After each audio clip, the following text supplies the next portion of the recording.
how they started from scratch and built their empires to profitability. And that's the reason why Business Kenya and MC Moments have partnered to bring you Biz Talks. And here we shall be hosting mentors, people who have gone ahead of us, people who have created these empires, people who have also on the verge of creating these particular big businesses. And these lessons will be valuable for you, the business person, for you, the aspiring business person, the entrepreneur, so that at least you can make wise decisions when it comes to building that business. So every Friday,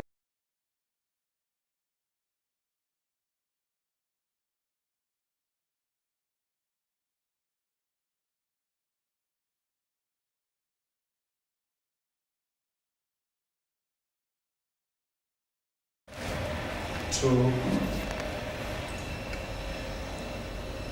one. all right, good morning and welcome to Biz Talks. I hope you've been keeping well, of course, safe in this particular period where we have a lot of these challenges that we see. In Corona is still around.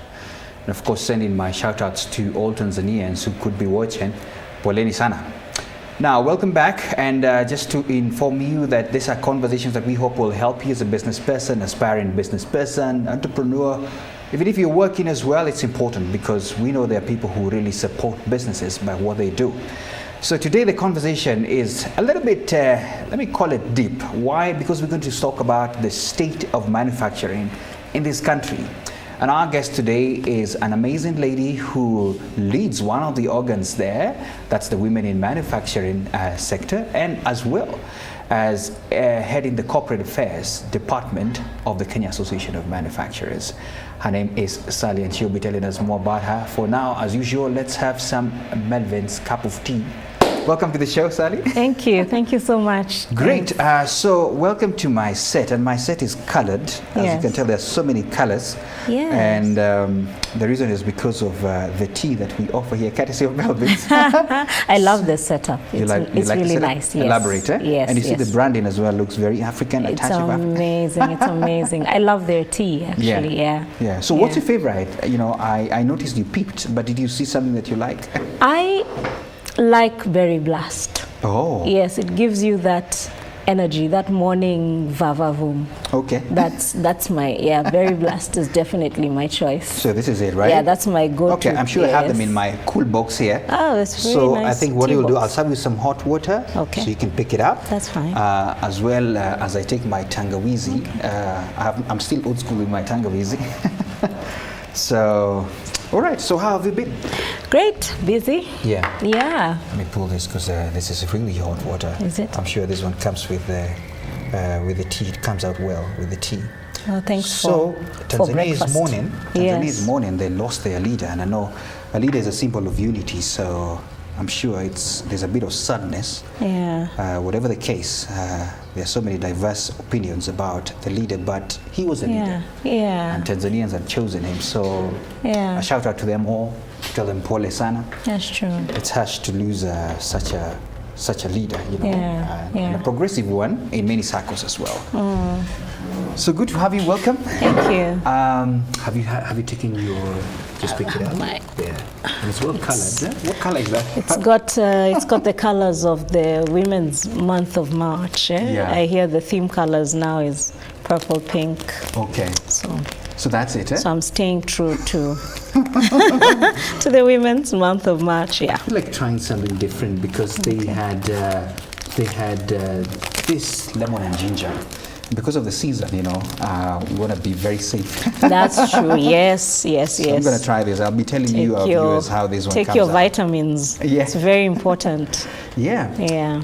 All right. So welcome to the show, and I'm sure our viewers can't wait to really get to understand what the Association of Manufacturers is doing. But before we get into that, I want to give you the opportunity or the honor to kindly let our viewers know who is Sally. I know my intro was just minimal, but feel free to now, explore it out. Of course, in light of the fact that this month, as you said, we are choosing to challenge, and celebrating women and what they're doing. Yes. That's why the show is also dedicated to just have ladies on the show until the man is over. Of course, we'll still have more later on. Yes. But yeah, go ahead, please. Yes, I'm glad that you said you still have more ladies later on. I was going to challenge you on that. So my name is Sally Kahio. Yeah. I am a storyteller. Wow. I am a story maker. I believe in stories. Yeah. I believe in Africa. Okay. I believe in young people, and I believe in women. Wow. I work with brands a lot, and that is how my story making and my storytelling comes together. Okay. So for now, at this point in my life, I am very privileged to be working with the Kenya Association of Manufacturers. Yeah. And I wear two hats, as you rightly said. Yeah. The first hat is as the head of communications and marketing for the association. Yes. And the other one is the lead coordinator for women in manufacturing. All right. I had a conversation yesterday with somebody who we were saying it's not like we woke up and one day chose to be very passionate about women. It wasn't a choice. I just found myself like this. Yeah. Like even when you're young, you're like, this is wrong, this should not be happening. You just don't have the language to articulate some of these things. Okay. So so pretty much I have a passion in storytelling, and I have a passion in storytelling specifically about women. Wow. Yes. I didn't know that side of you, but now that's quite you. Okay. Yes. But I know you're an avid reader of African literature, so maybe that I really am. And just women from the diaspora. Yeah. So different women from different cultures. Okay. Yeah, so they inform me. Okay. Yes, about the world, how they see the world. How women see the world is very interesting. It's interesting. Yes. Okay. But we'll get into that. I'll get into those insights later on. Yes. But somebody said that leaders are good readers as well. So that tells that you're a leader in your own day. So let's get to understand a little bit of the Kenya Association of Manufacturers. I know there's a lot that they do. We may not delve into that so much, but just in a little bit of some understanding level, what is the role and mandate? Because there are many business people probably who will be hearing this for the first time. Yeah. Maybe there's some as well who are members, but for the ones who are hearing this for the first time, what's the role of KAM, and why should people really think about being part and parcel of this membership? So Kenya Association of Manufacturers has one of the most long-standing stories in Kenya's growth and Kenya's economic development, and a very centric role in terms of even the formation that is the nation of Kenya. Yeah. Because Kenya Association of Manufacturers is 62 years old this year. So it's quite established, but as I said, has been here for a really long time, charting the way and the trajectory for the economic growth of the country, and really just partnering with different stakeholders and mostly the government in seeing to it that this happens. So I know there's a lot of confusion about who Kenya Association of Manufacturers is. A lot of people think it's government. It is not government. So let me just clarify. Kenya Association of Manufacturers is an association of all value-add industries. However, inside of our membership, we do have people who offer services that are critical to the manufacturing sector. So you will find that within the association, yes, and 80% of our membership is guys who manufacture. You make bread, if you make yogurt, and by the way, it doesn't matter how small or how big, as long as you have a role and a place in the association, as long as you're doing some bit of value adding, and it's up to us to make sure that we can build your capacity for you to enhance your business. And then you have people who come in and say, hey, I can offer insurance tailored towards your manufacturing business, because manufacturers have very different needs from all other businesses in the country. Yes. So that means it's quite wide. It's not just for the manufacturers, it's also businesses around it, and all that. Yes. I want to endear you as well to tell the people what would be my benefit if I'm a manufacturer and I join you? Yeah. What are some of these particular benefits that would be associated with that? Okay, so the first thing is that, of course, you get to plug into the wider network of manufacturers, established manufacturers. So you're within a network. Yes, yes, you're within a network. You're not just by yourself floating out there. And then I would say, of course, the biggest thing that you get is the policy advocacy bit, that we get to actually advocate for a conducive business environment for your business to thrive. Absolutely. And we look at different sectors within the manufacturing industry.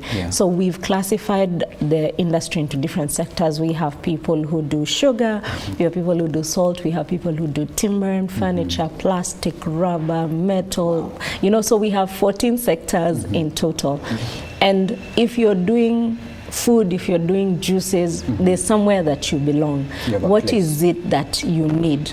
Bring your needs to the table, and we will make sure to amplify your voice. We'll make sure to advocate for you with government in terms of what matters for you to run your business. But over and above that, we do have our business competitiveness services, which look at how your business can be more competitive globally and regionally and globally.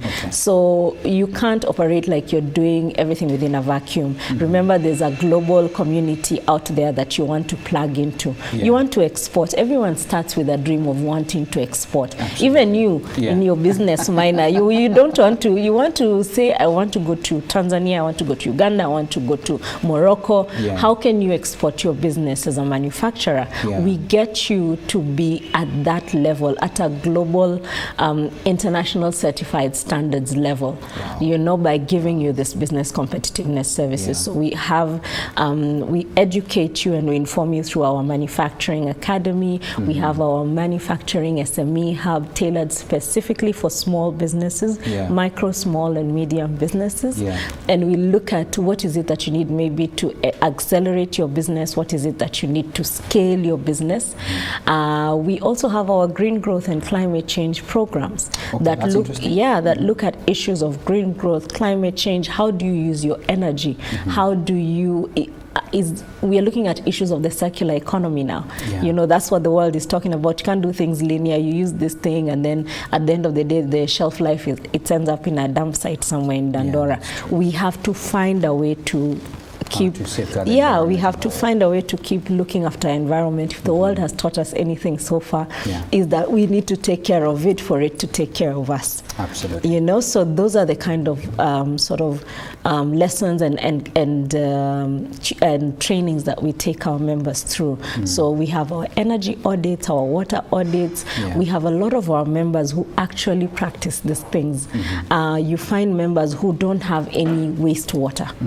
In their factories, they have massive factories, but they just find a way of making this water clean, having it run through the process. At the end of the day, they even make their own electricity from the steam. Like, it's an amazing process when you see what our members can do out there. And you can get to do this too. So if you start, don't think that, me, I'm just doing yogurt in my kitchen. That's how you start. Start by thinking, how do I get my yogurt from my kitchen to Carrefour? That is something that Kenya Association of Manufacturers can help you do. Wow. Yes. That's very much in detail, and thanks a lot for that. I didn't know it was that wide. Yes, it is. So maybe for anyone who's watching, I think you can see the clear benefits that are there of really just joining. So I know I want to close this part of the association and what you're doing. Okay. But I'm sure the quick question would be, okay, fine, I love what you guys are doing. I want to join you. What should they do if someone wants to join? Come, get onto our website, see what we've got for you. But I forgot to say that we do a lot of research. So you're covered in terms of finding out what's relevant in the world. Get onto our website, see what we're doing. All our contacts are there. But if you think, website or Kazimingi Sina, just go on Twitter. Say, guys, hey, how do I join you? Immediately we'll respond to you.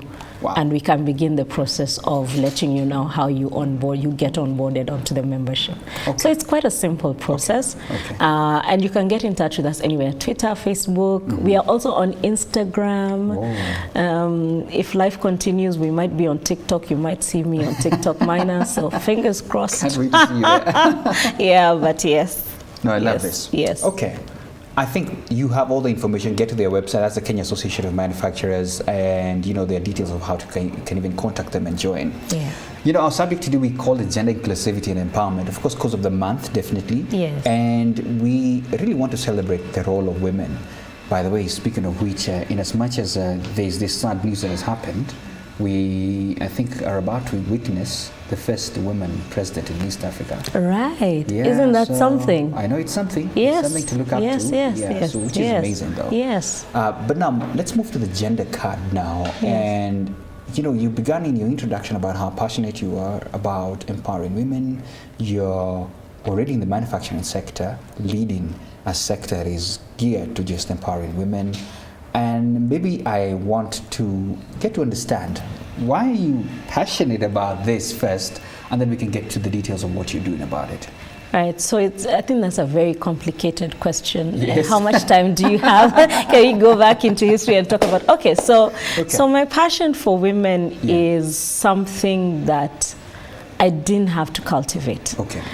It's something that I've always had. Okay, so I come from a line of very strong, very passionate women about their communities. My grandmother, the woman that I'm named after, used to be those women who, she actually started one of the first chamas in her Village or something? Village, yes. You know, because all these women in the church kept thinking we don't have a way of making money for ourselves, and the little that we get, we don't have a way of managing it. Yeah. And so the story that I was told was that, Shosho looked and she was like, you know what, why don't we get together, the 10 of us? And then they got my mother, who was at that time, I think 12 years old, and they told her, you go to school, sit there, you're the one to take the notes and do the accounting for us. Yeah. So they started getting involved in that way of organizing women in that level of the community to be able to empower themselves through their earnings, however meager,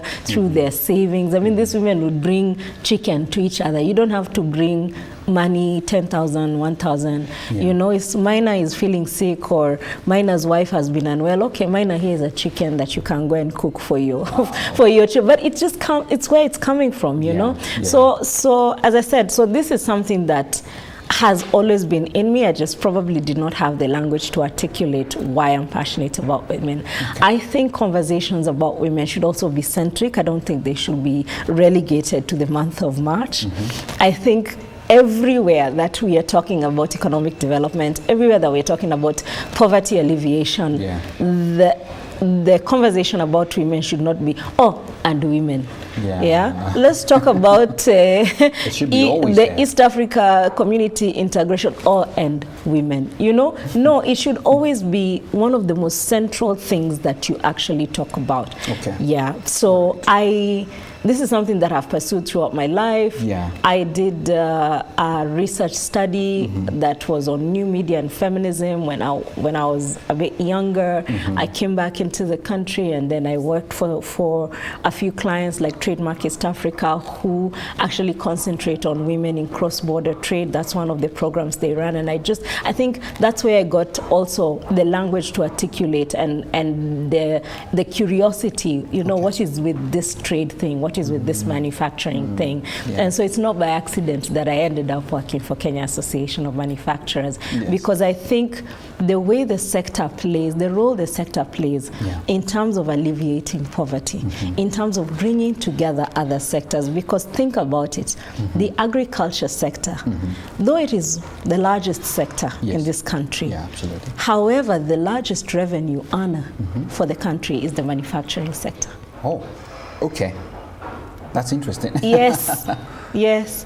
So just looking at how can we take advantage of the way our land is fertile, the way we have been very strong in agriculture, and do value addition. And where do we do value addition? In manufacturing. Okay, and I see it because I think there's somebody who was talking about, how a lot of our raw products will get out of this country and then come back to us at a higher cost, definitely. Exactly. Because value addition was done elsewhere. Exactly. And so we're saying, or from what I'm getting from what you're talking about, is that we need to get to levels where we're doing everything here and exporting a final product. And out. we can. And I'll tell you now why I talked about those two sectors. Yeah. Is because in those two sectors you will find women. Yeah. Who do you find in tea plantations? A lot of women picking. Yes. Who do you find making clothes? Who do you find? There's a lot of women playing some roles. Yeah. However, if we looked for a way to elevate both sectors, we will then elevate the levels at which these women play in terms of their economic participation. Because it's not just about having women there and then having them at the periphery or having them at the lowest levels, so that then when something happens and there's an economic downturn, they're the first ones to be let go. Then obviously we are continuing the cycle of having women continuously being economically disadvantaged. Wow. So growing these sectors means that you're growing the women who have the ability to be absorbed within these sectors and growing them meaningfully. If you think about something like cotton farming, and really, if we perfect the farm to fashion value chain. By the way, you mentioned cotton. Are we still having it? Yeah. We are. I think with the revival of Rivertex, we are bound to see some action there. Okay. But really, I was just giving it as an example of that is just one value chain. We've not even talked about tea. We've not talked about, There are many others, yes. If we do what we can in terms of making sure that these sectors flourish, how much more can the women who are already there and other women who are, when you look at the statistics of farming in Africa, who are the biggest subsistence farmers? Well, the biggest percentage of subsistence farmers. Well, it's women. Women, yes. I'm not trying to mean anything. Absolutely. So I'm just saying that there is, when we talk about competitiveness and productivity of the manufacturing sector, we are not just saying do it for the companies. We are actually saying this has a long-term, very tangible effect on the economic progress of this country. Wow. Yes. And we certainly don't agree any less. Absolutely. And I love the drive and the fact that you're not just talking about it, there are many things that you're doing about it, which is what I actually want to now get into. Yes. Because I want to believe this, because I did a bit of research that the women in manufacturing branch now, if I may call it that, under the Kenya Association of Manufacturers, was birthed under your watch. I don't know whether it used to exist before, but maybe you will tell us that. So maybe a little bit of the history and now its role, what you are doing to ensure that women are at the table and just moving the discussion when it comes to matters manufacturing. The Women in Manufacturing program, wow. It started in 2017. Yeah.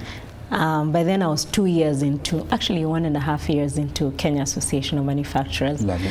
And serving my second chairperson, who happened to be the first ever female chair of the association in its then 57 years of existence. And who happened to be on this table? And this was Flora Mutahi, whose tea we are drinking today. Salute you. So a big shout out to her. So when she came on board, so it was Flora at the helm, and then of course Phyllis as the CEO. And this was a moment for us to reflect as an association. Whoa, so you had a chair who was a lady and the CEO was a lady. Yeah, and just say, okay, this is good, this is great. Yes, for us as an association. It took us 57 years, but we are here. However, what does it say about women's voices within the sector? Where are women? Where are they employed? Are they formally employed? What are their businesses like? Do they have enough voices? Do their voices have enough amplification? Where are they speaking? How can we begin to tell their story? Because some of the women that I have met during the course of this program tell us the one thing that bothers us is that people don't know what we are doing. Nobody talks about us. Yeah, and when nobody talks about you, nobody calls you to the table. Okay. Do you understand? Okay, I get because you're not top of you, mind. You're not top of mind. I'll call whoever.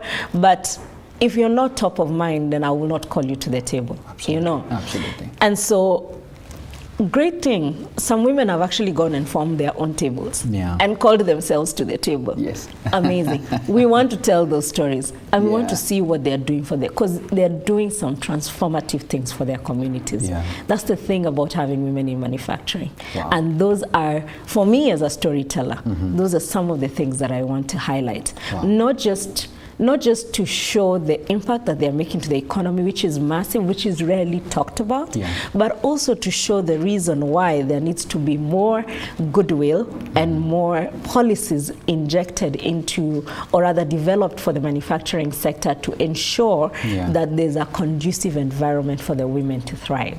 Wow, I love that. I love that. And you know, I really want to appreciate what you're doing. So that's sounds like a journey of about 3-4 years there, right? Yes. Okay, and I think that's amazing. So, you know, as I said again, I'm very keen on what you're doing, so I checked a little bit, and I noticed that you were actually going around the country. I don't know whether it was to reach more women there, or, you know, I don't know how was, first of all, the experience going around the country? Did you discover new things? And why were you going around? Why were we going around? So in our four or so years of existence as a program under Kenya Association of Manufacturers, we're still growing, and there are a lot of things that we're still learning, so that we can then become a more stable program to then deliver for these women in manufacturing. So last year we were very able to reach a milestone within the program, and this milestone was the launch of the first ever Women in Manufacturing report study in the country. I think it's also the first ever in East Africa. I don't know if there's anybody who has sat down to actually collect statistics of women in the manufacturing sector. Well, I haven't heard of any. So, and we also had a very hard time making references because there were no statistics. Wow. So you had to go to the ground and ask and start up. And it was a very ambitious project, but it's something that we are very proud of, because this lays out the groundwork for us to find out, as I said, the questions that we were asking ourselves when we started this at first is, who are these women? What are they saying? Are they owners? Are they founders? If they're employed, where are they employed, at what levels, what are the numbers? So that is what was covered in the report study, and that's something that we're proud of. So now why we were going around the country is, number one, is to disseminate this report study. So it's not something that we just launched, and they are not numbers that are sitting pretty on some cabinet somewhere waiting to be dusted. And no, we had to go around and actively involve policymakers in the counties to look at this study and tell them, this is a very formative study, I must admit, because it was also very ambitious, but it gives us a ground or a foundation upon which to start anchoring some conversations on. And that is why we were going around. So we were going around to meet policymakers and decision makers in counties. We were also going around to speak to our members who contributed very much into the development of this report. And as you said, to meet new women in manufacturing. And that was such an eye-opening experience for us, because we really did learn a lot. We met this amazing, well, can I give an example? I would like to. So we met this amazing, one of the many amazing stories, but met this amazing woman in Wasengishu who's in the food and beverage sector. And she's called Rachel. And Rachel started, the way she started her business was by going to get raw materials at 4 in the morning on a motorbike. Wow. And then she says when she gets there, that was like, her field was very male dominated, so her competitors, so to speak, were already gathering their raw materials. But then they had pickups, they had big trucks, they had trailers, you know, and there she's coming with her motorbike. So she was like, okay, I started this way. Kidogo, I moved from my motorbike to, I took a taxi. From a taxi, I approached someone, they funded me. I bought my pickups, house and now I'm going to buy a truck. But more to that, what Rachel has also done is that she has now helped her community. So she's not just gone at it alone, and that's okay too. But what she's tried to do is, what else can I do? So she's used her money to, or rather she's used her position and her company and some of the things that she's doing to start a circle for her community, the guys who work in her factory and the people who live around there. So now they have a circle. Wow. She's put up some kiosks for some of the residents around her area. Wow. She does. Yes, she does sell unga, and maybe she does put her unga there. But she's also given them a means for them to earn a living. Absolutely, a livelihood. And right? out of that, she's also given 30 young people motorbikes for them to make a living out of transport business. Because if I'm making, like I said, my example, I don't know why I like giving an example of yogurt, but if I'm making yogurt in my kitchen and I want to take it to Miner's house, I will use a motorbike guy. Absolutely. So we have to keep the money circulating in the economy somehow. And it just amazed me the level of impact that Rachel has. And she's not what you would call a really huge company. You know, she has employed maybe at most 8 people. But she's done more than that for over 50 people. So those are some of the transformative, amazing stories we're coming across in the counties. Wow. Yes. I love this. Yeah. So in case I know you're wondering, I know people would, there are many ladies who are watching as well and are wondering, okay, I feel like I'm so endeared as well to WIM, the Women in Manufacturing part of it. So I want to believe that even for them to join this, just need to also visit the website as yes. well. So join Kenya Association of Manufacturers. Absolutely. And then let us know. Let's have a discussion. Absolutely. You know, as we are like those people, relationship, we really value relationships. We don't just tell you, okay, here's a form, sign up, come tell us. No, we just want to see what value do you want to get out of the association.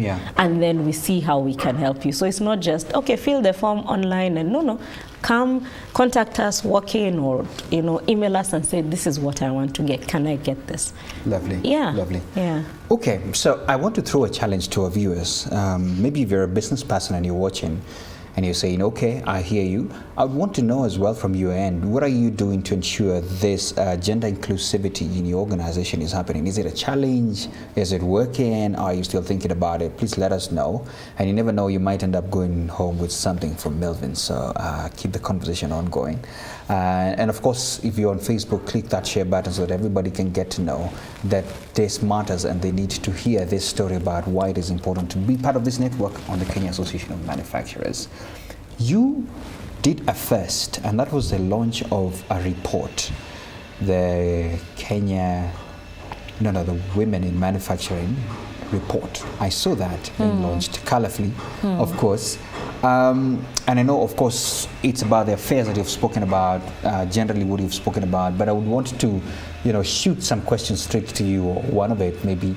Any key findings that was so interesting and you're like, wow, it is important for people to know this, that was in the report that you will share? There were many findings that stood out for us. Some of them were for example, what is the current framework like in Kenya in terms of gender equality? Just generally, without even going into the sector. And looking at that, we were finding that many policy and legislative frameworks were very gender neutral. Now, gender neutral is just gender neutral.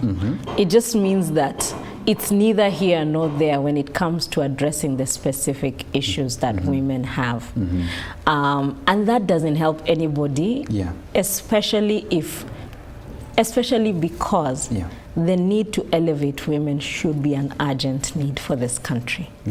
So having gender neutral policies or having gender neutral legislations is not something that is very helpful.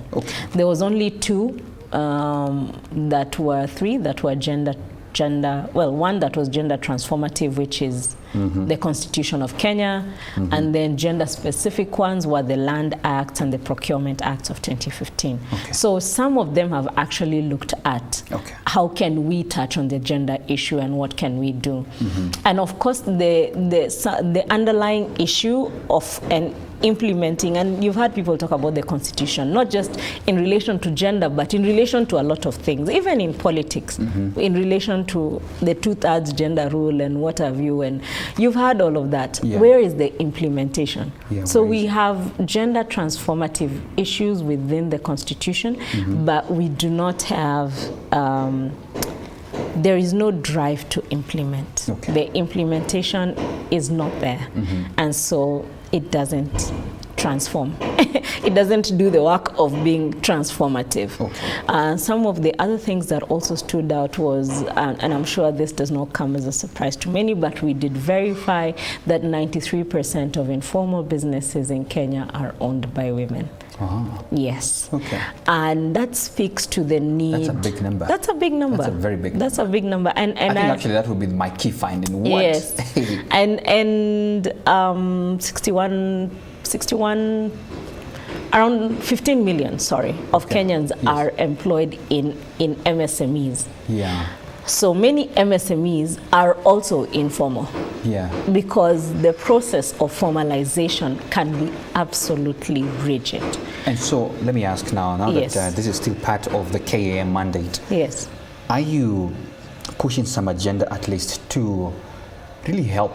Because as you said in the findings that you found out, and I know already I'm preempting a bit of your work, are you doing something to help?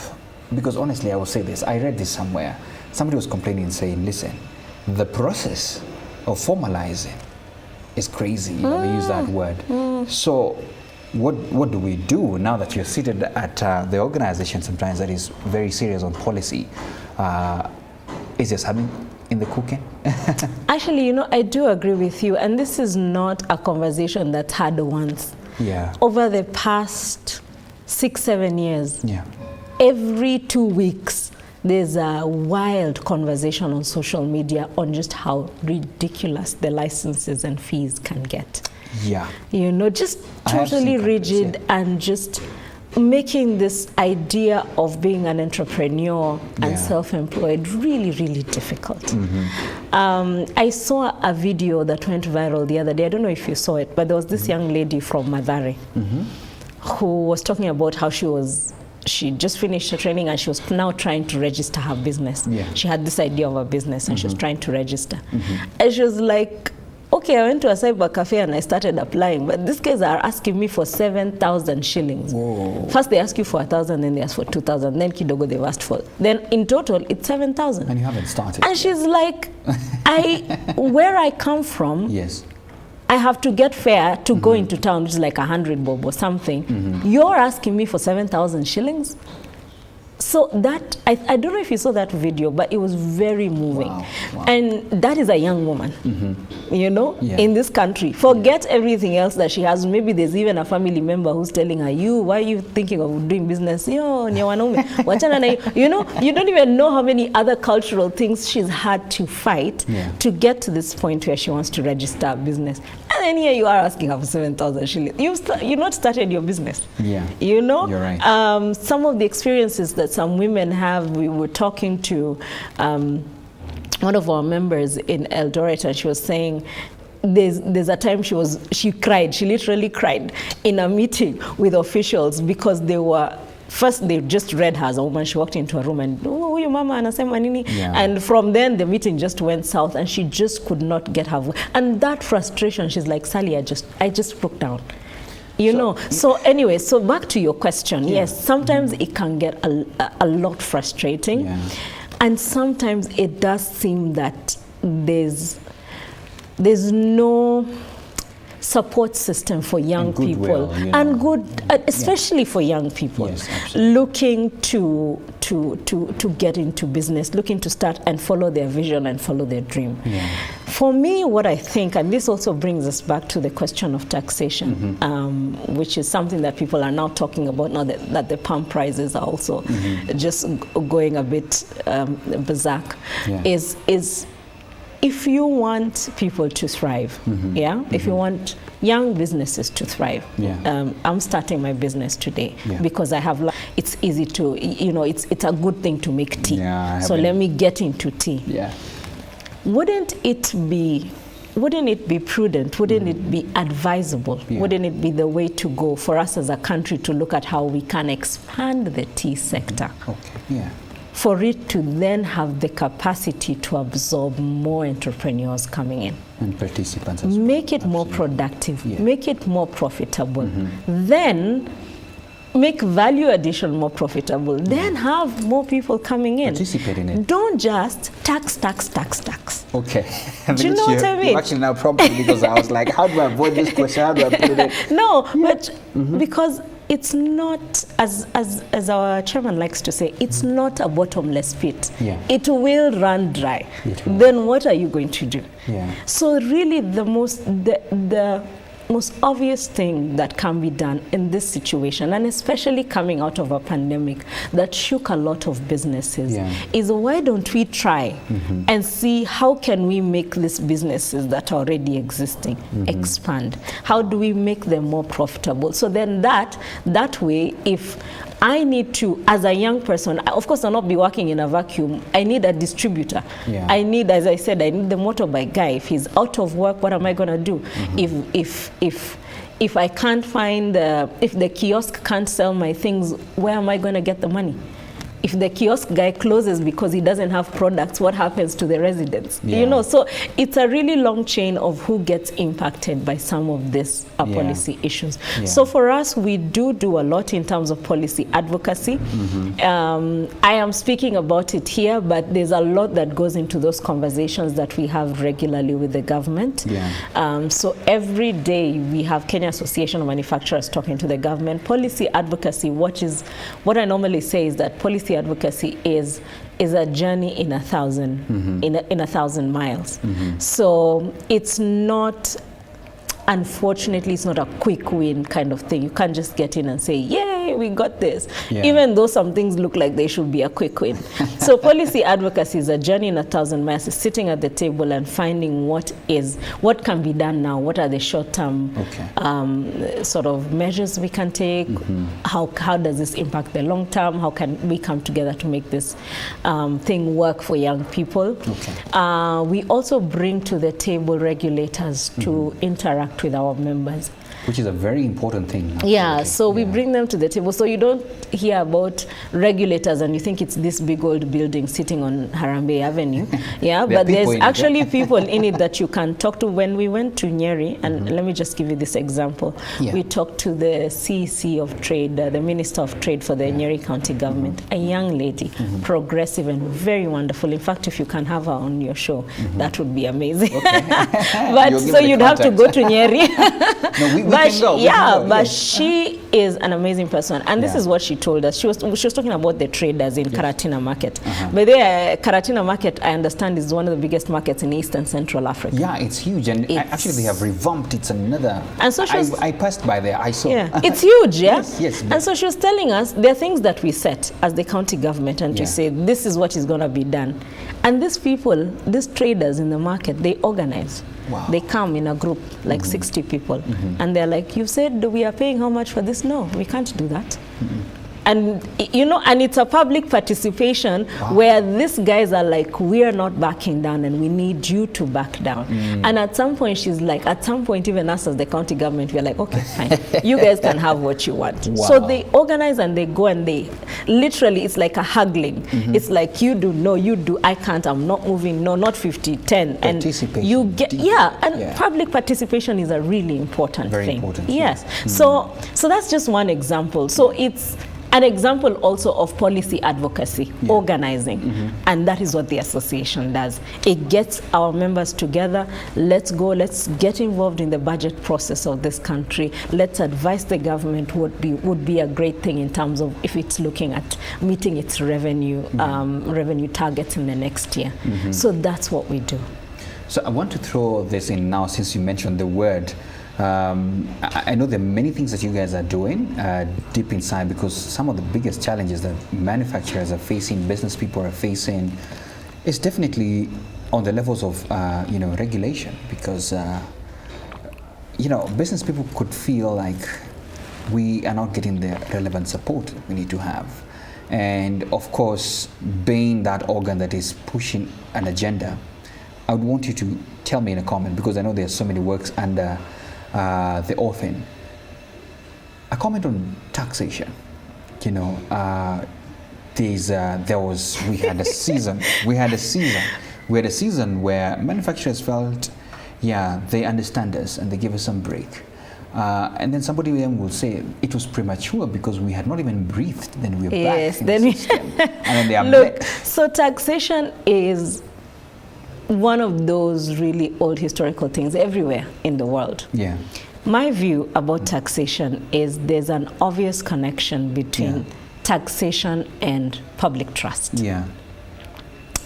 And where is the public trust now? So sometimes you'll tell people, pay your taxes so that this and this, for public goods, for example, this and this road networks can work, such and such transportation we are working on. So sometimes it's not that people don't want to pay, it's just that they don't see, there's no manifestation of the public goods. And these public goods, at what cost to me, at what cost to me to us as a society are they coming at? And so there's that. There's taxation and public trust go hand in hand. If you want to see if this thing is really working, every year, okay, sasa kuna taxation. Go out there, walk out there in the street, test what is the spirit of the people right now. Because people are angry. There's an anger and there's a frustration because we are coming out of a pandemic. We are trying to pick ourselves up. As you said, can we have some room to breathe?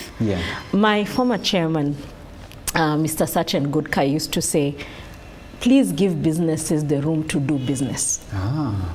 And I used to find that very profound because Miner has woken up in the morning to make bread. This is what Miner does. He's a bread maker.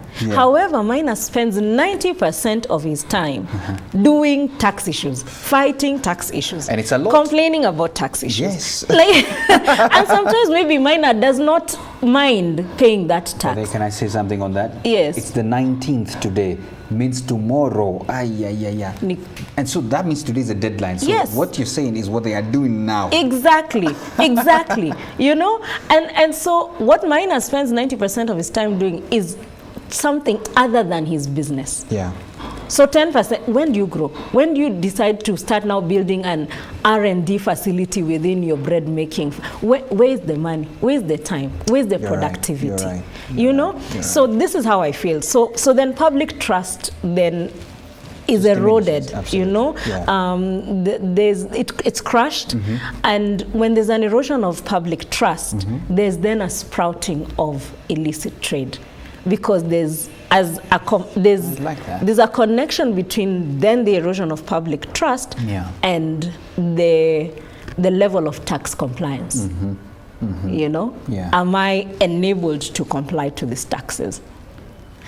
Then now, if it becomes a bit rigid, you then find, and the illicit trade, Flora sits on the anti-counterfeit. She can tell you the illicit trade network is sophisticated.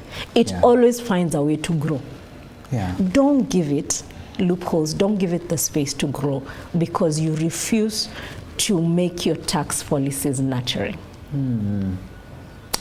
That's like a takeout, And I hope certainly some regulators are watching because you need to be enablers, not people who are stifling. Don't stifle. Don't stifle. But number one is also bring back the public trust. Make us believe. If you tell me you're taking 10K out of another 10K out of the other 10, on top of the other 10K. Make me believe that there's something that you're doing. But don't do that and then I am seeing a lady having her child in the middle of the street in Nairobi because the healthcare system is down in the dumps. Public trust is at an all-time low. Public trust, absolutely. Yes. This conversation is actually getting some touch here because I can see some comments and of course some questions. One of the person is asking, has devolution, I think from where you sit, enhanced manufacturing in Kenya? What would be a quick comment on that? Devolution? Yeah, now that you've been going around, by the way. So devolution has its pros and cons. Okay. In a way, yes, devolution has helped. Having the policy makers at a very accessible local level is a great thing. And also being able to tailor make the way you do things at that local level with your policy makers has been an amazing thing. There are still challenges, however, because devolution means that the counties have to look for ways of getting their own funds. And in many cases, we've ended up with multiple levies and fees and charges. So if I want to move my things from Nyeri to Laikipia to Nairobi, I will pay probably a lot more in moving my goods because of levies and charges throughout the counties. Than I did in producing the entire product. So there's the pros and cons, and that's a topic for another day. I'm happy to come and discuss that. Okay, that's an interesting one. Thanks for that comment. So someone is saying here, Tony, it seems it's easier to import rather than to buy local. What is the association doing to promote locally manufactured goods? I think there are two parts of those questions. From where you sit, does it seem easier to import rather than to buy local? And then, of course, the other part of what are you doing to promote locally manufactured goods? Easier? I can see why anyone would be tempted to think it's easier because at some point you look at, even looking at the ports and shipping logistical issues that are at the port right now and the increase in those costs and the demurrage and the storage costs there. It's easier for someone to think, why don't I just import? It's easier. However, if we are thinking long term about this country, can we really go with the easy option anymore? We need to bring back the discussion of growing local industries. As I said, let me go back. Let me go back to my cotton analogy. Imagine what that would do. Imagine what that would revolutionize the industry, create a lot of employment. Do a lot of stuff. So it's easy to think, why don't I just do? But what would that do? So it takes all of us to amplify our voices and say. So let me ask you, this is just top of my mind because I'm trying to understand Tony's mind now. Do you think, we are saying, we are saying the government as well should put down regulation that will enable local manufacturing. Do you think also, because I've seen other countries do that, sometimes it has worked, sometimes it has not.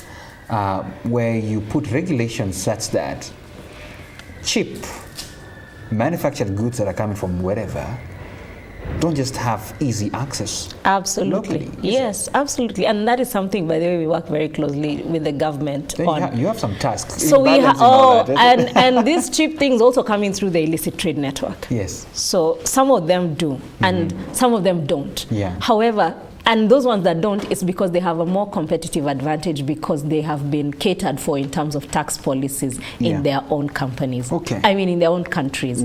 So if they come and they're competing with you, who's had to produce after having all of these taxes on you, so the cost of your bread is 20 times higher than the guy who's bringing it in from our neighboring countries.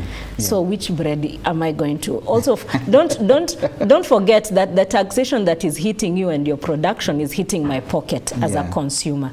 So I don't have any spending money. So I won't. I am loyal in my heart. And I am a patriot to this country.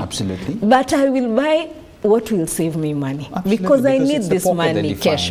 So it is up to us to make sure that our local industries and our local entrepreneurs are competitive. Yes. Certainly a lot of work needed, and we appreciate the efforts that you're doing. There's a lot of balance in there to do. Let me just read some of the comments. Great chat with Sally. That's Wangari. I know that person. Looking fabulous. Oh, that's you now. Thank you. Great representation and leader in driving the agenda in the manufacturing sector. Thanks for that comment. Somebody is saying, I think we have answered that question. There's somebody saying that great insights from our very own Sally Kahio, oozing inclusivity and empowerment insights. We must place women and youth at the forefront with appropriate support systems. And certainly we agree with you. Absolutely. Somebody is saying, that's Jane, how much is it to join KM and what benefits will I get as an SME member? I know we had mentioned on that, but maybe they've just joined later on. What did you tell them? How much is it? I don't know about how much. We have a special fee actually for manufacturing micro and small businesses. Okay. So just come to us. Let us talk about, like I said, we don't just tell you, we don't get all prescriptive. We want to, we don't give generalities. We want to see what it is. How do you do your business? What value do you want to whatever, but we have a special fee for micros, so you won't pay like everybody else, and it's quite affordable. It's actually only 10,000 bob a year. Yeah. You heard it. I mean, that's a special one. That's a special, And you have all these benefits. And you can access, you can access all these benefits. You can get in touch with the larger manufacturers. You can ask them a few tidbits about subcontracting. Yeah. You can get training. So that actually means even mentorship is encompassed. Yes, absolutely. We are very big on mentorship. I'm going to ask you this question because, you've talked about these forums of mentorship, and now COVID is here and all that. From your standpoint, how was COVID in general to the manufacturing sector? Mixed reactions.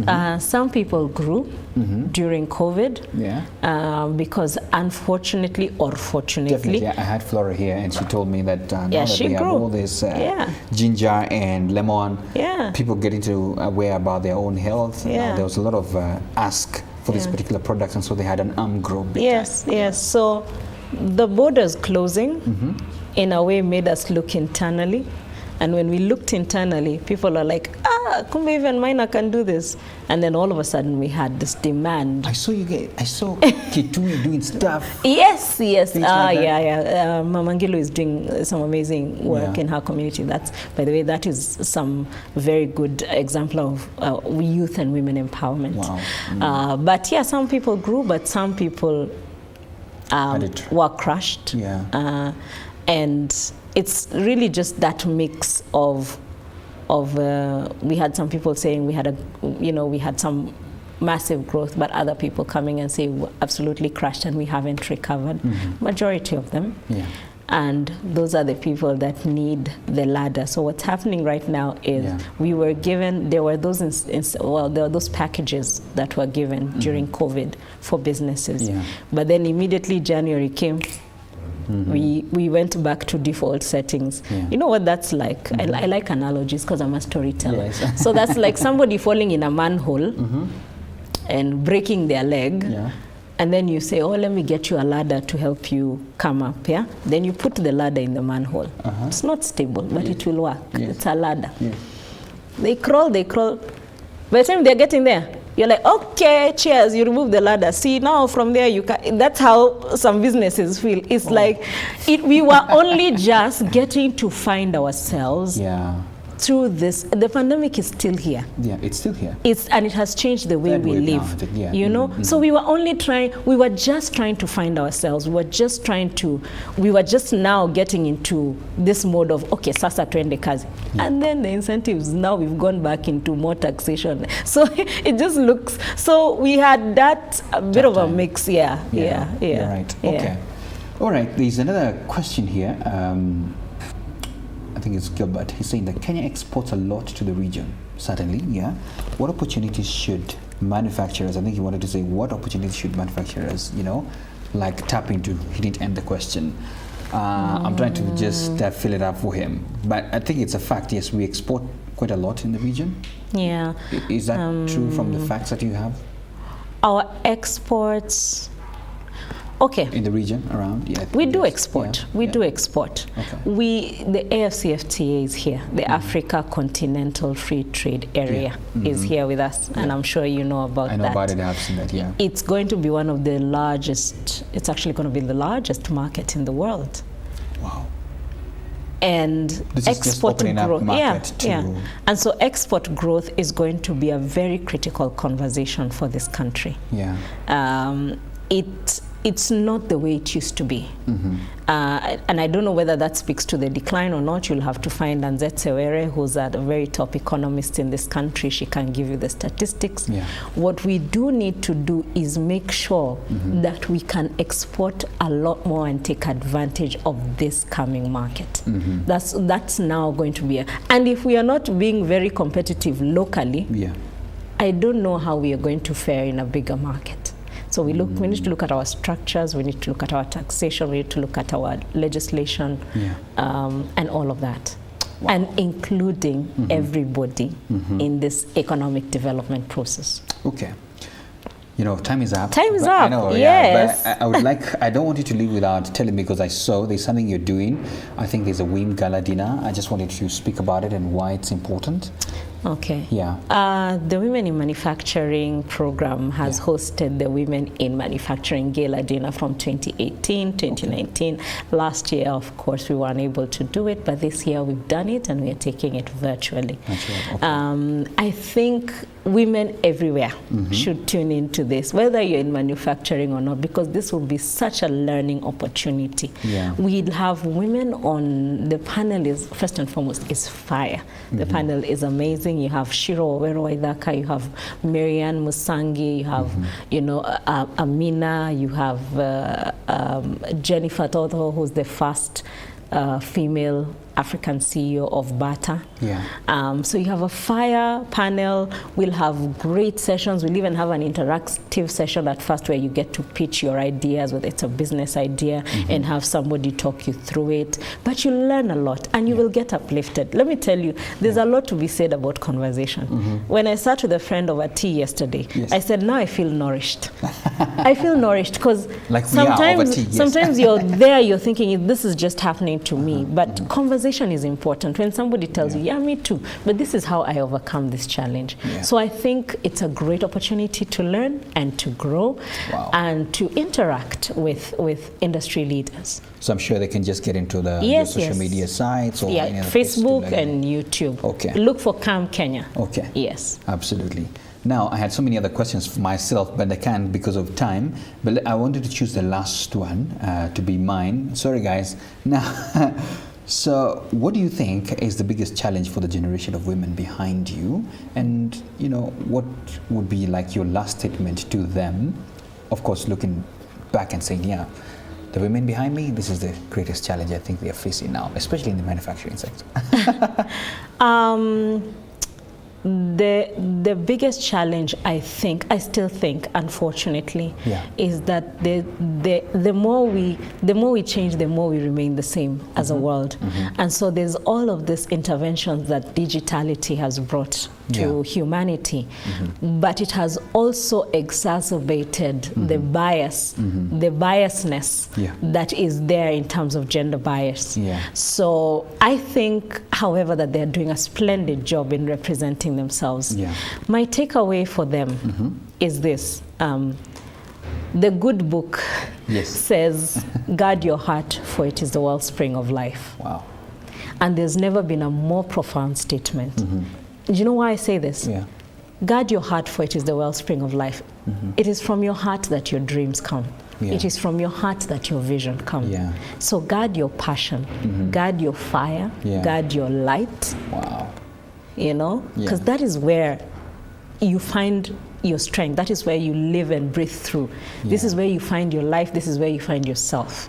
You know, this is where you find your wings. So guard that so that you're able to live fully and live in your light. And that would be my takeaway from them. For them, sorry. My goodness, what a better way to end. Guard your heart, you know, and of course this applies to both genders, is it? Yes, absolutely, to all young people. Use TikTok to guard your heart. Guard your heart. I like that. Thank you so much for coming. Thank you for having me. And, you know, keep doing the good job. We certainly need our girls, our sisters, our mothers as well, to feel like they have a place indeed, and representing, ensuring we have women represented as well, starting such an arm as well and spearheading it.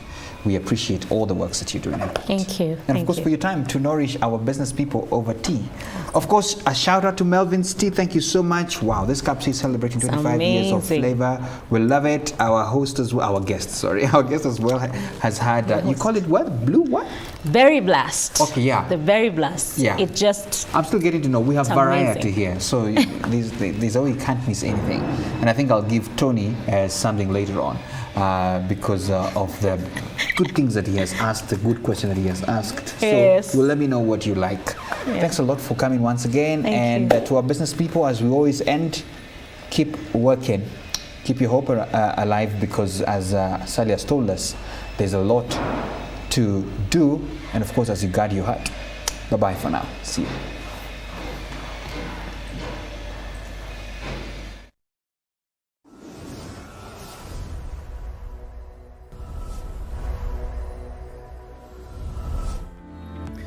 Now, everybody has a different story when it comes to building a business. To some, it's never an easy task to partake. And to some, they have very good stories of how they started from scratch and built their empires to profitability. And that's the reason why Bizna Kenya and MC Moments have partnered to bring you Biz Talks.